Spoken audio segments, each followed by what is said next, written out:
pues me gustaría iniciar este curso de avances de radiología genitourinaria, primero agradeciendo a Miguel Ángel su disponibilidad y encantados ahora de escucharte, Miguel Ángel. Ya lo he comentado antes, eres un referente en el manejo y en el diagnóstico de los nódulos renales por radiología. Creo que tus charlas son muy ilustrativas y estoy convencido de que nos va a aportar muchísimo y que vamos a aprender. Así que cuando quieras, adelante. Bueno,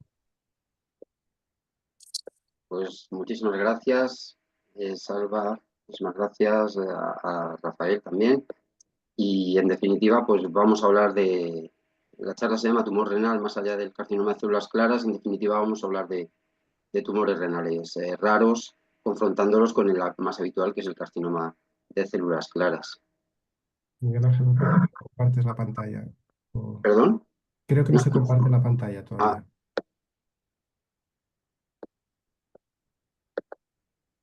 Ahora parece que... ¿ahora? Ahora sí, pero Sí. tenemos la visión del PowerPoint, no de la presentación. Ahora, perfecto. Gracias.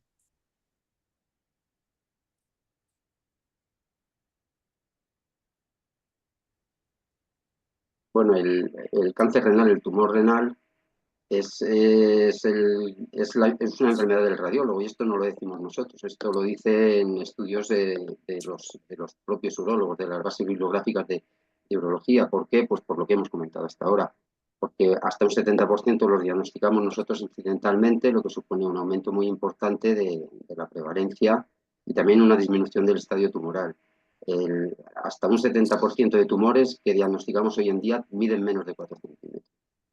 Si esto supone, por supuesto, un aumento muy importante, se ha registrado de hasta un 150% de cirugías por tumores benignos. Fijaos que hasta un 20 a un 30% de los tumores que se operan hoy en día son benignos. Y lo que es más preocupante, esto no ha repercutido en un beneficio en la mortalidad, que sigue inalterable.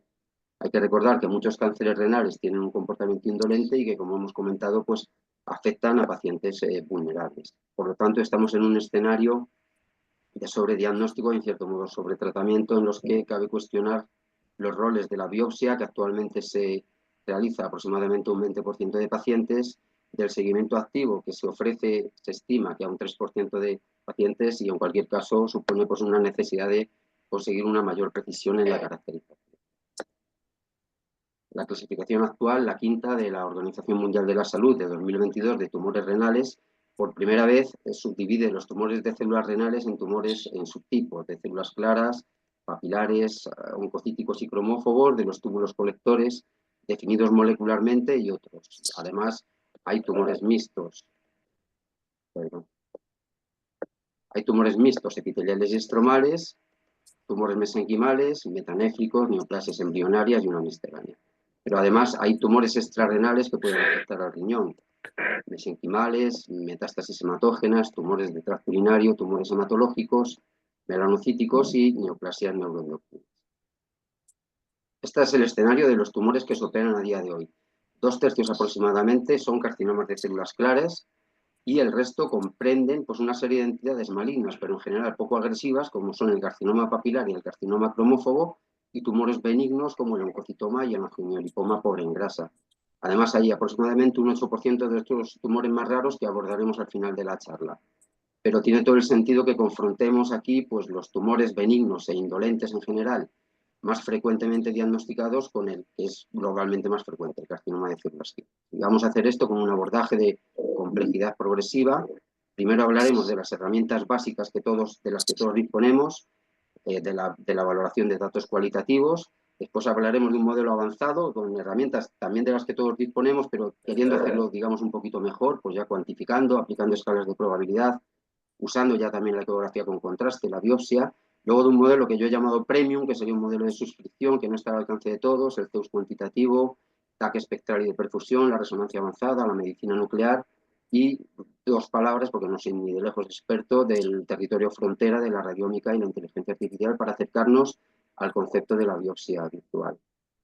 En cuanto a lo más básico, pues la ecografía, por supuesto, y como ya se ha comentado, es elemental para distinguir una lesión sólida de una quística, y para aplicar la clasificación de Bosniak de 2019, la más actualizada, en las lesiones quísticas, pero de esto no vamos a hablar porque tampoco hay tiempo.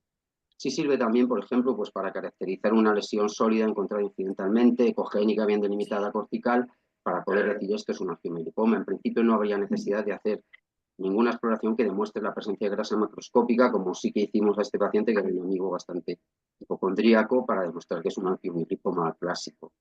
Pero ojo que aproximadamente un 20% de angiomielipomas pueden no ser ecogénicos, como le ocurre a esta paciente, y esto puede no ser baladí. Esta mujer de 37 años sale de lista de espera hasta que demostramos con biopsia que se trata de un angiomielipoma pobre en grasa. Y por otro lado, un porcentaje parecido de carcinomas de células claras, como este, pues se puede presentar como una lesión ecogénica cortical relativamente homogénea. Esta sería la correlación en TP.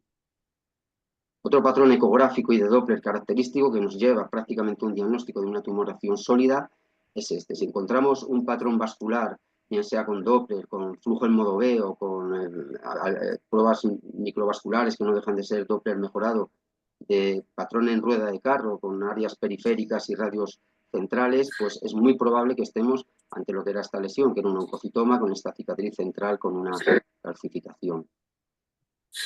En cuanto a la TC, la valoración cualitativa más elemental es intentar demostrar si hay grasa macroscópica. Y esto se demuestra si en una región de interés tenemos atenuaciones promedio de menos 25 unidades Hz.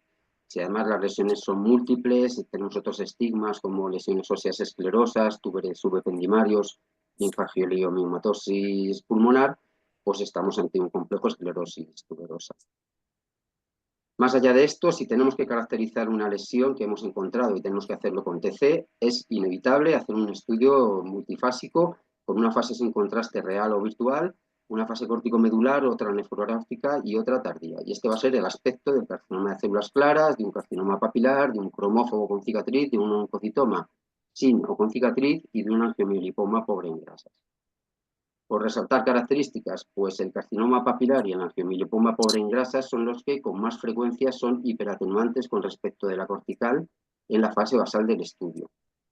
En cuanto al realce en fase córtico-medular, es más intenso en el carcinoma de células claras, seguido del oncocitoma y del angiomielipoma pobre en grasas. En un nivel intermedio estaría el carcinoma cromófobo, mientras que el realce de las partes sólidas del carcinoma papilar va a ser muy pobre. Y en cuanto al patrón morfológico, pues la presencia de áreas hipocaptantes o sin realce, heterogéneas, irregulares, excéntricas, es propia de la necrosis característica del carcinoma de células claras. Los angiomielipomas monofásicos pobres en grasa, por su parte, van a ser homogéneos y un porcentaje, aproximadamente un tercio de carcinomas cromóforos, van a presentar esta cicatriz central que tiende a realzar en fase tardía, produciendo lo que se llama inversión segmentaria de realce. Lo mismo le ocurre al oncocitoma, también en un porcentaje similar, aproximadamente un tercio de los casos.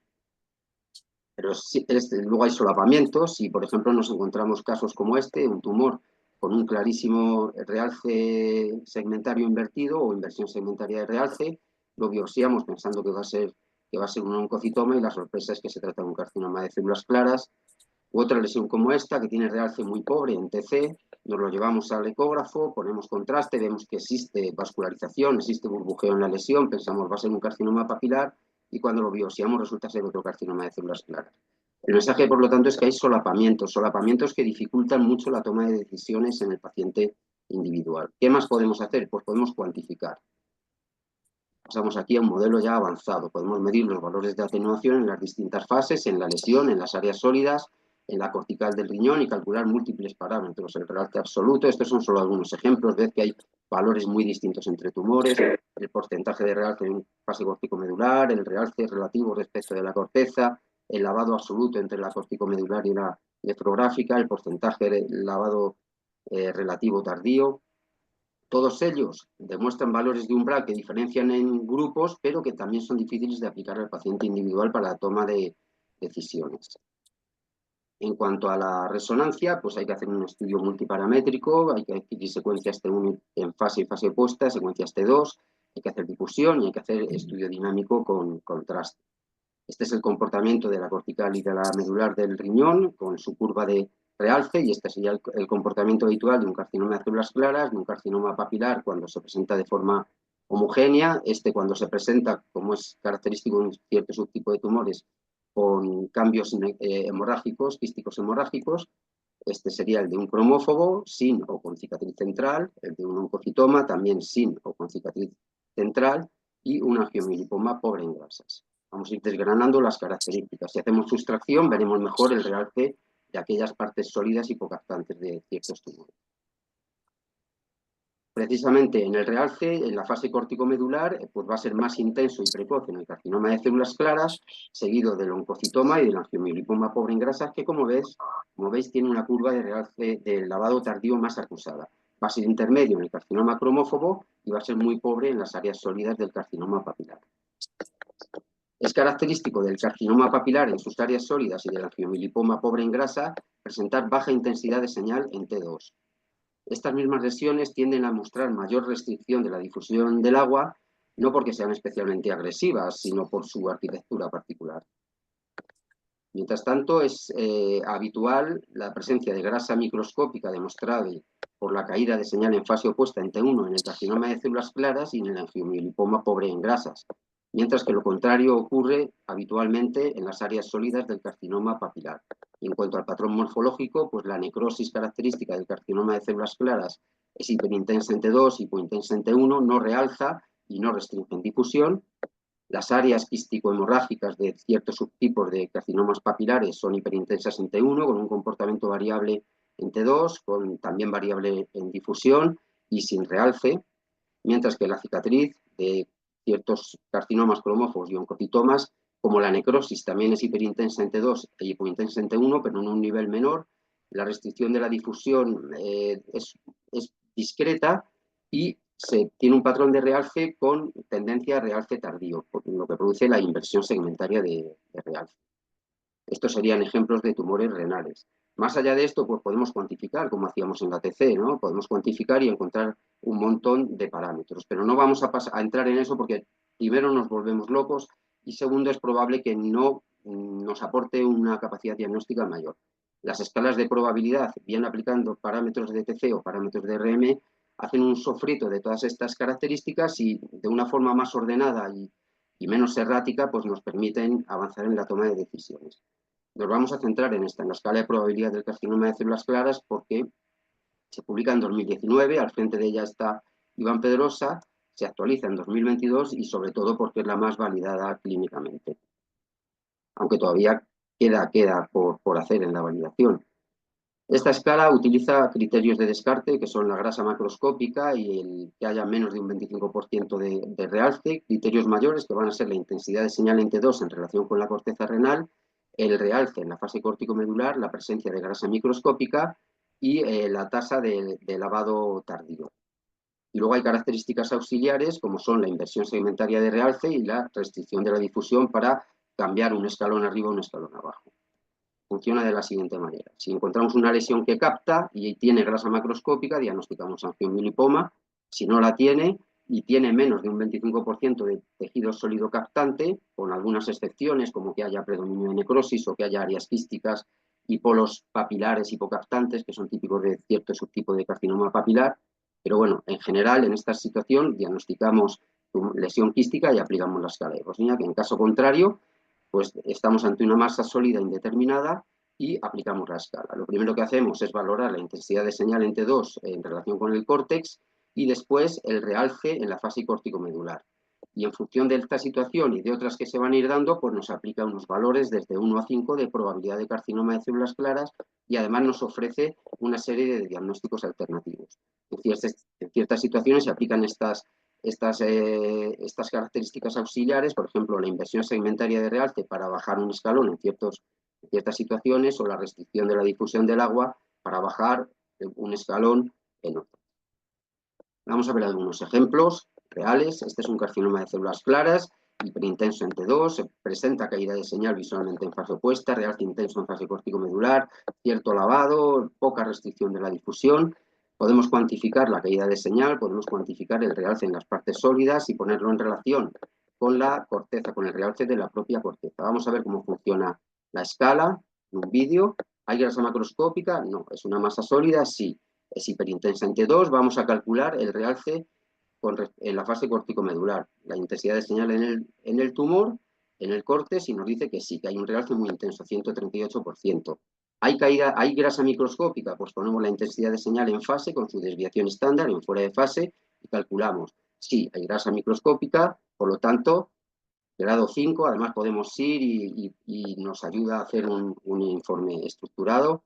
En fin, este sería el camino que habríamos seguido para llegar a este diagnóstico. Probabilidad 5, efectivamente, en un carcinoma de células.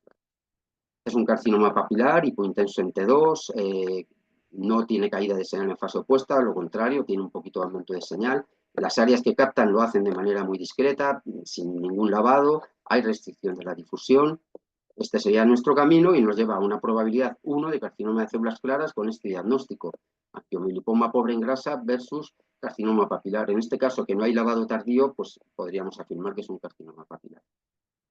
Esto es un angiomilipoma pobre en grasas. En este caso, la lesión es hipointensa en T2, hay caída de señal en fase opuesta, hay realce bastante intenso y como veis aquí ya visualmente se ve mucho lavado tardío y restricción de la difusión. La lesión además es hiperatenuante en TC. Vamos a ver, ya hemos calculado una tasa de lavado de realce de 80, vemos que hay grasa microscópica y que hay ADER, es decir, que hay lavado tardío por encima de 1,5. Esto nos lleva a una escala de probabilidad de 2 y además a un diagnóstico muy probable por la presencia de lavado tardío mayor a 1,5 de angiomilipoma pobre en grasa. Este es un carcinoma cromófobo, discretamente hiperintenso en T2, no hay caída de señal en fase opuesta, realce moderado, lavado también moderado, restricción de difusión también moderada. Nuestro camino sería este para llegar a una escala de probabilidad de 3, por lo tanto aquí la herramienta nos sugeriría biopsiar esta lesión, pero con diagnóstico diferencial entre oncocitoma y carcinoma cromófobo. Si hubiera existido inversión segmentaria de realce, hubiéramos bajado a una probabilidad 2. Y la escala y la herramienta también falla a veces. Esto es un oncocitoma sin cicatriz central, no tiene caída de señal en fase opuesta, tiene realce intenso, no tiene lavado muy significativo y tampoco mucha restricción de la difusión. Seguiríamos este camino hasta una escala de probabilidad de 4. Se trataba de un oncocitoma que está en el diagnóstico diferencial, pero nos obligaría a una resección de la lesión si seguimos las recomendaciones de la herramienta. Si hubiera existido inversión segmentaria de realce en una cicatriz central, hubiéramos bajado al escalón 3 y hubiéramos biopsiado la lesión. Porque al final esta herramienta nos ofrece sobre todo argumentos para la toma de decisiones y para mejorar las cifras de manejo de nuestros pacientes. Además nos ofrece un léxico con el que comunicar nuestros hallazgos. Aproximadamente en un 60% de casos vamos a tener valores 4 y 5. En esta situación, la inmensa mayoría de los tumores van a ser malignos y un porcentaje muy alto, 84%, carcinomas de células claras. Lo que se propone en este caso es tumorectomía. Fijaos, solo con esto habríamos reducido la resección de tumores benignos a un 10%, de ese 20-30% inicial del que partimos. Los resultados 1 y 2, que son aproximadamente un 30%, también se correlacionan con un porcentaje alto de malignidad, pero solo un 30% de carcinomas de células claras. Aquí el algoritmo nos propone la vigilancia activa. Se supone que en esa vigilancia activa vamos a detectar ese pequeño porcentaje de tumores papilares o de células claras que van a ser agresivos. Y en el 10% de lesiones en las que obtendríamos un valor de 3 indeterminado, pues ahí es donde se nos sugeriría realizar biopsia. Con esto habríamos reducido la tasa inicial de la que se supone que partíamos de un 20% a un 10% de biopsias, pero además podría haber más herramientas como la medicina nuclear y vamos a hablar un poquito de esto. Esto ya sería abordaje premium, esto ya disponible solo para algunos. Una de las herramientas es el SPECTAC con Sestamibi. El Sestamibi, que se usa para función ventricular, para paratiroides, se une a aquellas células con muchas mitocondrias y que expresan poco MDR, Multidrug Resistance PAM, en la superficie. Esto ocurre en las células de los tumores oncocíticos, de los oncocitomas y de los tumores híbridos oncocíticos. Y por eso el Sestamibi es positivo en estos tumores con muy alta sensibilidad y especificidad. Fijaos que, sin embargo, es negativo en este carcinoma de células claras. Y por otro lado está el girentuximab, casi siempre unido a circonio 89. El girentuximab es un anticuerpo monoclonal que se une al CAIX. El CAIX de la anidrasa carbónica 9 es un metaloenzima que aparece sobreexpresado en condiciones de hipoxia celular como las que se producen por supresión o por inactivación del gen supresor VHL, con Krippel-Lindau. lo que ocurre en un muy alto porcentaje de carcinomas de células claras. Por eso los carcinomas de células claras son los que son positivos para girentuximab. Hay un ensayo clínico recientemente publicado, fase 3, que es el CIRCON, que muestra valores de sensibilidad y especificidad en torno a un 87% en ambos casos.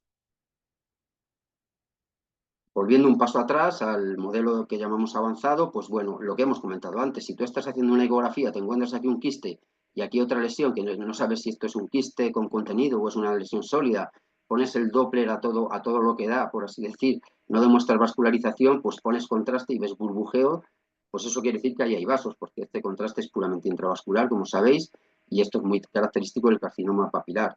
O hacer el camino inverso, si tenemos una lesión que hemos visto en un TC y vemos que es hiperatenuante en el estudio basal y vemos que no está claro si esto es realce o pseudo realce, pues nos lo llevamos al ecógrafo y si ahí encontramos este burbujeo característico, pues estamos ante la misma situación, también ante un carcinoma papilar. O podemos estar haciendo una ecografía, encontrar una lesión un poquito heterogénea, ponemos contraste y encontramos este realce intenso periférico con áreas necróticas. Este sería un carcinoma de células claras con esta correlación en TC. Podemos avanzar y cuantificar. Al principio había grandes expectativas con la cuantificación en la diferenciación de tumores y es muy útil, por ejemplo, en distinguir un carcinoma de células claras, como es este ejemplo, solo por la curva muy similar a la de la corteza renal, como con respecto a este otro, que es un carcinoma papilar con mucho menos realce. Además, hay muchos de estos parámetros que también presentan valores diferenciados. Sin embargo, el CEUS cuantitativo prácticamente se ha quedado para el seguimiento evolutivo de lesiones de carcinomas de células claras sometidos a tratamientos antiangiogénicos. En cuanto al TC, pues podemos hacer estudios también con muy alta resolución temporal, valorando la función de entrada vascular, aplicando un modelo bicompartimental, considerando el compartimento intravascular y el compartimento extravascular, tanto intracelular como extracelular, y pues valorar todos estos parámetros bien cuantitativamente o bien en forma de mapas paramétricos. Esta sería la curva de un TC perfusión de un carcinoma de células claras con respecto al parénquima, la corteza renal. Esta sería la de un oncocitoma y este es un mapa, por ejemplo, de un parámetro en concreto, la superficie de permeabilidad, también en dos tumores de la misma histología y con correlación, parece que bastante fidedigna, con la densidad microvascular, tal y como nos lo ofrece la tinción inmunohistoquímica con CD34 en estudios histológicos. En cuanto al TC espectral o la TC espectral, pues es una herramienta que he puesto entre las premium, pero que realmente está ya muy disponible y que nos permite pues, obtener mapas y cuantificar descomposición de materiales como la fracción grasa, o ir de la imagen sin contraste virtual al mapa de yodo y poder valorar parámetros pues, como la densidad de yodo, que va a ser más alta en un carcinoma de células claras, 6,5 miligramos por mililitro, mucho más alta que, por ejemplo, en este carcinoma papilar, donde es de solamente 2,1 miligramos por mililitro, aunque superior al cero del quiste contralateral. E intermedia, como ocurre en esta lesión, en este tumor oncocítico bilateral, un Birt-Hall-2B, donde vemos en una lesión una densidad de yodo de 4,6 y en otra de 3,1 miligramos por mililitro.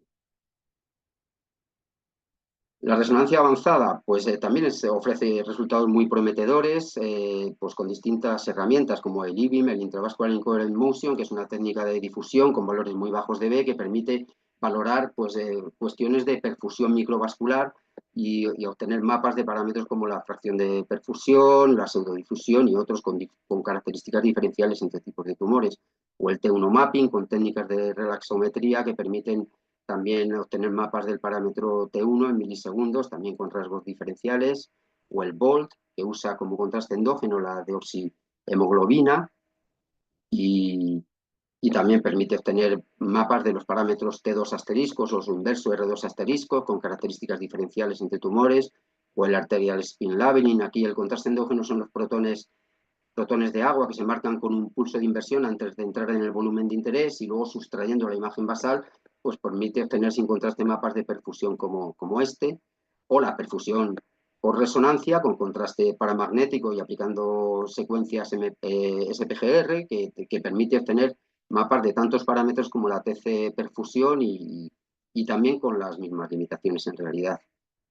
En cuanto a A la radiómica y la inteligencia artificial, esta es la curva de los estudios que se publican en el terreno de la oncología basados en estas herramientas comparado con los, llamémoslo, convencionales. Fijaos que se produce un sorpaso a partir de finales del año 2019, justo en los albores de la pandemia, que la pandemia ni siquiera consigue detener, lo que nos hace una idea de la tendencia. Ya he dicho que no soy ni de lejos un experto, pero bueno, por dar unos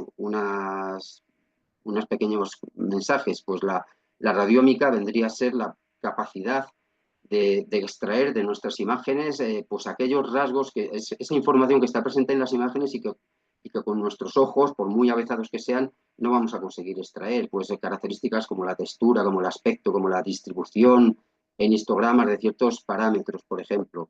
Mientras que la inteligencia artificial todavía mucho más completo, pues, más compleja, pues hay dos abordajes, el abordaje de imagen a imagen, aquel en el que la entrada es una imagen y la sometemos a un proceso de inteligencia artificial con arquitectura UNet, hay aquí una deconvolución, un sometimiento a red convolucional, después hay un submuestreo, un paso por un cuello de botella, un sobremuestreo, y lo que tenemos de salida es otra imagen con reducción de ruido, reducción de borrosidad, herramientas de segmentación. En el terreno de la segmentación de lesiones renales, por ejemplo, están los challenges o los desafíos, digamos, que no dejan de ser nada más que concursos entre compañías o herramientas distintas. Están los de los años 19, 21 y 23 con coeficientes DICE de Sorensen, que son los que evalúan pues, cercanos a la perfección. El del último año me parece que lo ganó Nvidia, el del año 23.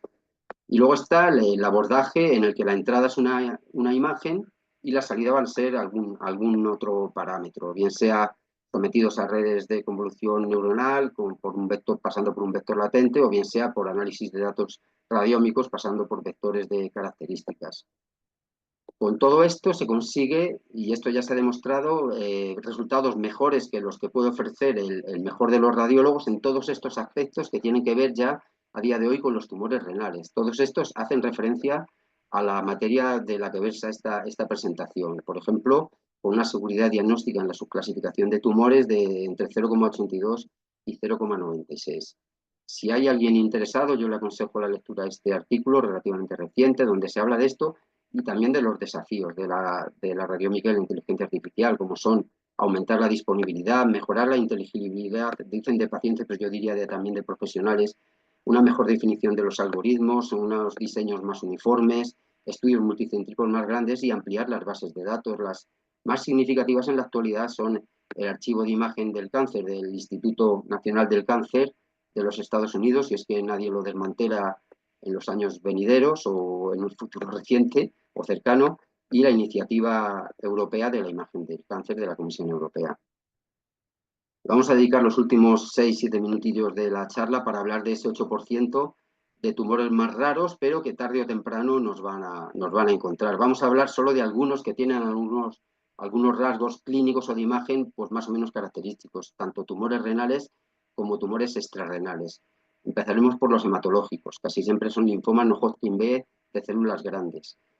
Al contrario de lo que dice este artículo clásico, este Radiographies de 2000, en nuestra experiencia, el subtipo más frecuente de afectación es en forma de afectación perirrenal o peripiélica.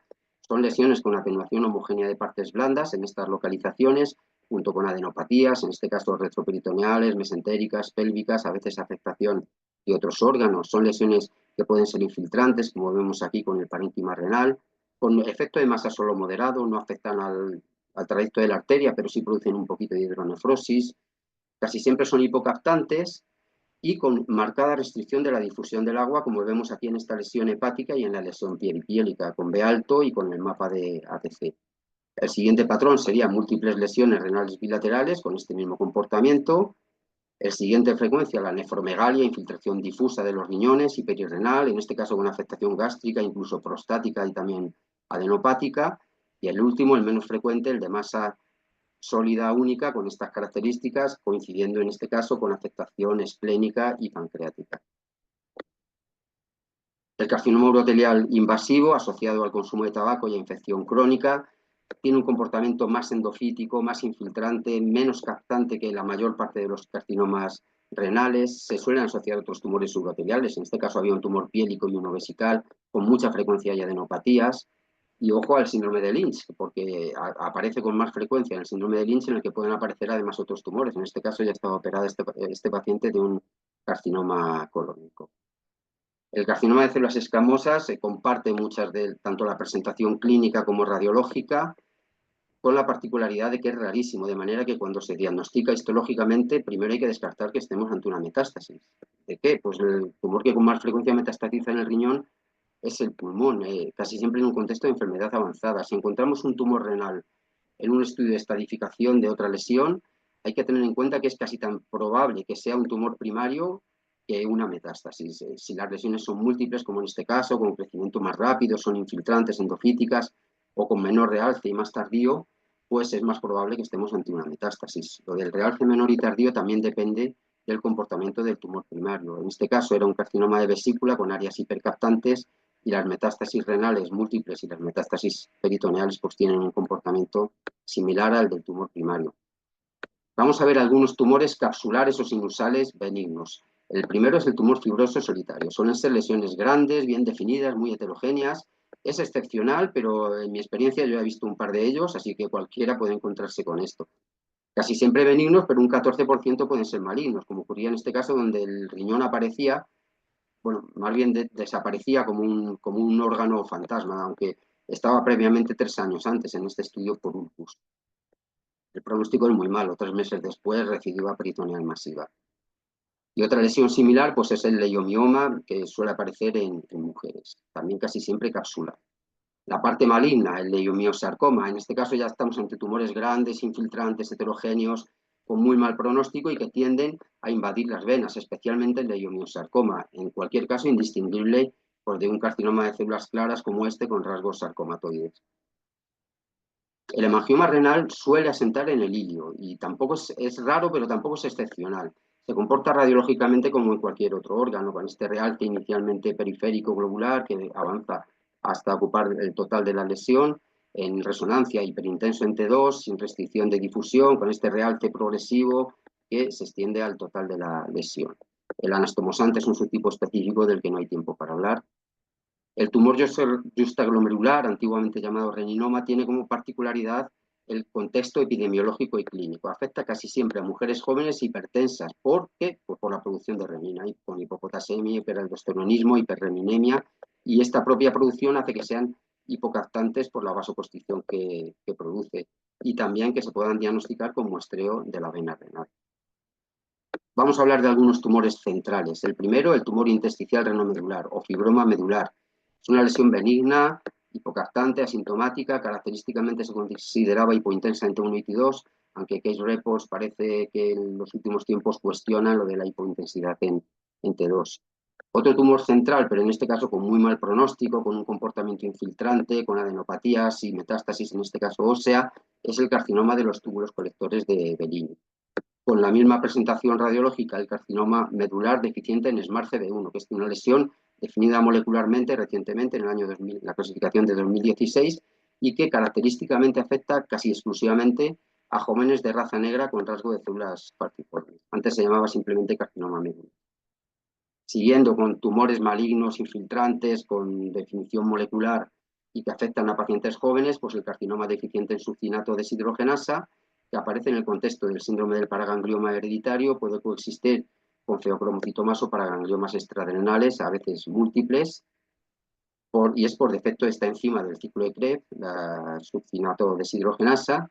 Si la enzima que falta es la siguiente, la fumarato hidratasa, pues casi siempre las afectadas son mujeres y estamos ante un carcinoma deficiente en fumarato hidratasa. Estas lesiones antes se caracterizaban como carcinomas papilares tipo 2. Eran lesiones hemorrágicas, con áreas papilares hipocaptantes, muy agresivas, tienden a invadir la vena renal y casi siempre coexistentes con leiomiomatosis uterina. De hecho, antes se llamaba síndrome de leiomiomatosis hereditaria y carcinoma de células renales.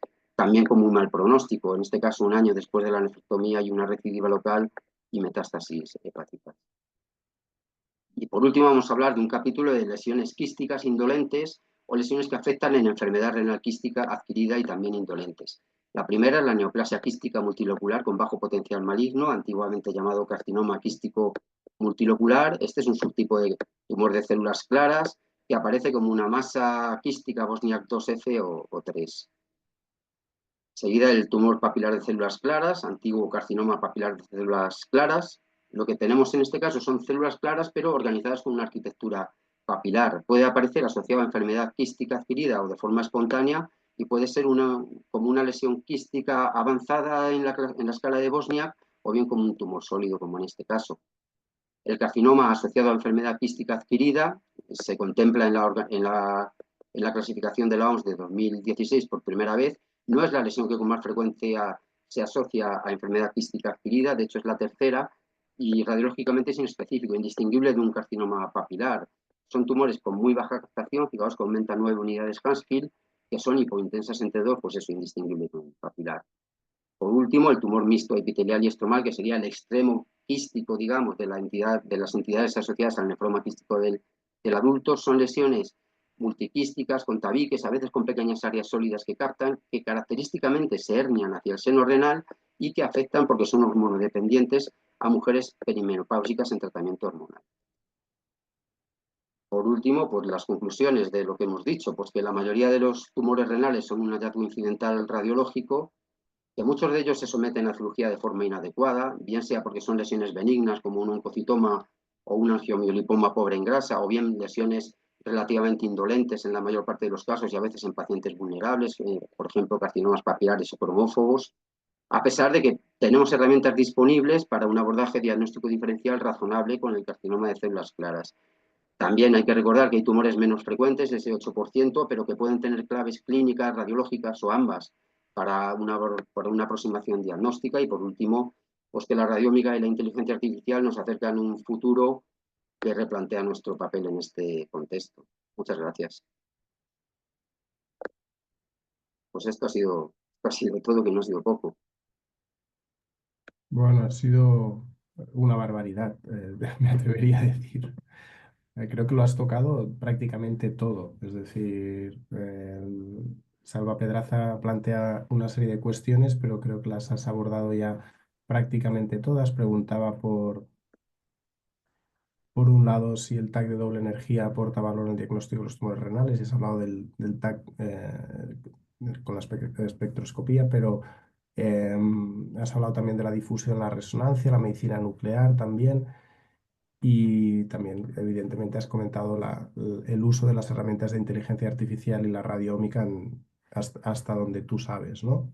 Pero yo creo que, bueno, lo has tocado todo. Yo tenía alguna pregunta, voy a dejar la última de Salva para el final. Has comentado que el angiomiolipoma te atreves a diagnosticarlo solo por ecografía. A mí me cuesta si no es una mujer joven, me cuesta decir a una persona con una lesión hiperecogénica, focal, única, y sobre todo si no es una mujer, decirle, no, tranquilo, que es una angiomiolipoma. ¿Tú te quedas tranquilo con la imagen ecográfica, Miguel? Sí, tienes toda la razón, Salvador. Lo he dicho con la boca pequeña, pero lo he dicho. Después he intentado matizarlo enseñando un Sí, porque has caso mostrado un de caso un y yo creo que atípico de un todos carcinoma de tenemos, células todos claras. tenemos algún caso que Sí, hubiésemos dicho, hostia, lo hubiese dado y sí, no lo era. lo que nos pasa es que a veces nos sobrepasa la realidad, yo creo, por lo menos donde yo vivo, donde yo trabajo, nos sobrepasa la realidad. Y tengo la sensación de que nosotros estamos en menos de un 50% de la plantilla ahora. Y al final eso condiciona tu forma de trabajar. Es cierto, y lo mismo ocurre con las lesiones corticales mínimas, estas que encuentras incidentalmente, que tienen 26 unidades Hansfield en un TAC que has hecho. Ujú. Sabes que a veces uno tiene la sensación de que si somos exhaustivos con todo, no vamos a llegar a lo importante. Yo tristemente tengo esa sensación. Entonces, tienes toda la razón. O sea, yo no creo que puedas diagnosticar con una ecografía, vamos, ni yo ni nadie que sepa un poco de esto, un angiomilipoma pobre en grasas. Y la cuestión es qué hacemos con esto y qué hacemos con lo otro, ¿no? Bueno, siempre, ¿no? Intentar buscar un estudio previo, ver si Sí, tiene... eso que has dicho antes es súper interesante, porque además esos minutos que es necesario invertir y que a todos nos gusta tampoco son absolutamente necesarios, ¿eh? Porque la clave del diagnóstico al final está en eso, en esa inversión de minutos en un porcentaje importante de los casos, sí. A todos nos pasa el trabajo asistencial. No sé, Andoni, Adela y Eloy, agradeceros vuestra participación como expertos y si quisierais comentar alguna cosa. Bueno, sí, yo primero quería agradecer a Miguel Ángel porque, vamos, ha sido una presentación fantástica, a mí me ha encantado. Además, el enfoque de ir poco a poco subiendo de escalón en escalón, dando un poco pues, las pinceladas de lo que viene en el futuro y dónde estamos ahora. Y sobre todo recalcar también un poco al hilo de lo que habéis dicho ahora, que empezando desde la base, los escalones más básicos, a mí me parece francamente difícil muchas veces la ecografía básica, simplemente. Hay veces que hay que revisar bien y hay que hacer un buen barrido de los riñones, porque como habéis dicho, son muchas veces lesiones incidentales, que pues en una ecografía que se pide por cualquier motivo, de repente nos encontramos una lesión renal y a partir de ahí empieza todo el hilo diagnóstico. Pero es que hay veces que los tumores renales sólidos, cuando son pequeños, son muy difíciles de detectar. Y luego nos encontramos con que tiempo después, en un TAC, con cualquier exploración que se hace por otro motivo, nos encontramos una lesión renal y nos preguntamos, ¿y esta ecografía que hice hace un año, esto ya estaría? Y yo ya conozco casos en los que echando la vista atrás probablemente había tumores de 1 centímetro, 2 centímetros incluso, que son difíciles de detectar, de discernir de lo que es la cortical renal. Entonces, hay que partir, yo creo que desde una buena base y asentar primero los pasos de los escalones más básicos y luego ya iremos subiendo hacia la radiómica, que efectivamente parece que hay futuro, pero todavía nos pillará un poco lejos. Completamente de acuerdo en la dificultad del abordaje de los riñones con la ecografía, ¿eh? No son órganos fáciles de estudiar y en manos inexpertas y a veces en manos expertas un poco precipitadas también pueden perfectamente pasarse por alto lesiones significativas. ¿Sí? Eloy, ¿querías comentar algo? Y Adela después. Estás mutado, Eloy, creo que ¿Ahora? no te... Ahora. ¿Ahora me escuchas? Sí, Sí. sí. ¿Qué tal? Enhorabuena lo primero por la presentación, ha sido brutal, apabullante, impresionante la presentación. Me gustaría preguntarte si tienes algún informe tipo para una masa renal. Hay informes estructurados. En el vídeo que ponía en el carcinoma de células claras de la escala de probabilidad de carcinoma de células claras pues del equipo Iván Pedrosa, al final empezaba una guía de esa propia herramienta para que tú metas una serie de datos pues de nefrometría, de anatomía vascular Ujú. y de las características del tumor que ya has ido introduciendo antes y al final, pum, te saca un informe estructurado. Ujú. O sea, es una herramienta que le falta la traducción, la verdad, para poder emplearla Sí, si les queramos. sí. Yo no tengo la plantilla como tal, pero sí tengo muy claramente estructurada. Ayer hice el último de una resonancia magnética, además en un tumor, Ujú. en una lesión curiosísima en un paciente también muy peculiar, monorrenal funcional. Lo que tienes es que tener claro, como en el carcinoma de recto, como en otra serie de ítems, ¿no? Todo lo que tienes que decir en un estudio bien sea de TAC o de resonancia, pues todo lo que tienes que decirle al cirujano. Tienes que describir muy bien la lesión, añadir todos los datos de nefrometría. Yo uso el índice de nefrometría, el renal.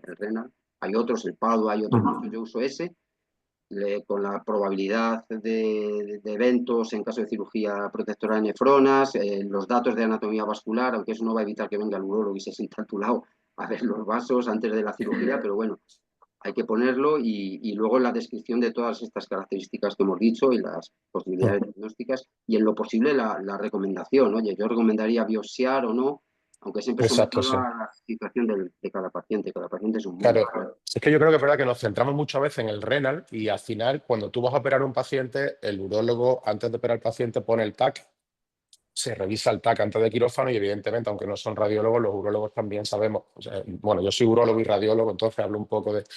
Pero aunque se dice el radiólogo que tiene un 11P, realmente tú valoras la tumorectomía, no en función a tus cualidades quirúrgicas, ¿no? Pero es verdad que el patrón vascular es súper importante porque muchas veces cuando estás disecando un pedículo, si tiene una polar que no te lo han dicho, puede tener un accidente vascular dentro del quirófano muy importante, o si la bifurcación de la arteria es precoz o tardía, también puede tener un accidente vascular muy importante intraoperatorio. Así que yo creo que los radiólogos también tenemos esa responsabilidad de intentar prever cualquier problema intraquirúrgico. Enhorabuena por la charla, muy buena. Muchas gracias. Adela. Nada, pues en primer lugar, felicitar a Miguel Ángel, ¿no?, por la excelente presentación, ¿no?, por la capacidad de transmitir con tanto rigor científico y con tanta claridad, ¿no?, tantos conceptos que, como habéis dicho, ha sido abrumadora. Y a colación de lo que estabais comentando, os quería preguntar, ¿no?, si nosotros en nuestro protocolo de TC renal prequirúrgico para caracterización de lesiones renales sí que adquirimos una fase arterial en lugar de una fase corticomedular, sobre todo para poder dar con mayor certeza y mayor seguridad, ¿no?, una anatomía arterial clara Ujú, a los urólogos de cara a la cirugía. Y ujú. luego ya haceros la adquisición en nefrográfica. No sé si os parece una buena idea, si vosotros también lo Sí, lleváis a cabo, y ha sido a raíz eso de la demanda de la información que nos solicitan, ¿no?, los urólogos, la precisión del mapa vascular antes de meterse en quirófano. sí. Sí, Yo a nosotros nos demanda siempre también toras en el estudio de estadificación, que es algo que se podría debatir. Y entonces lo que hacemos, bueno, jugamos con ese rango de tiempos que yo he puesto ahí en la diapositiva para qué consideras fase corticomedular y qué consideras fase nefrográfica, que es relativamente amplio. Entonces, nosotros hacemos la fase arterial tardía del tórax, lo hacemos con detección automática de bolo y un retardo de 10 o 15 segundos, y la continuamos hasta por debajo del polo inferior de la lesión.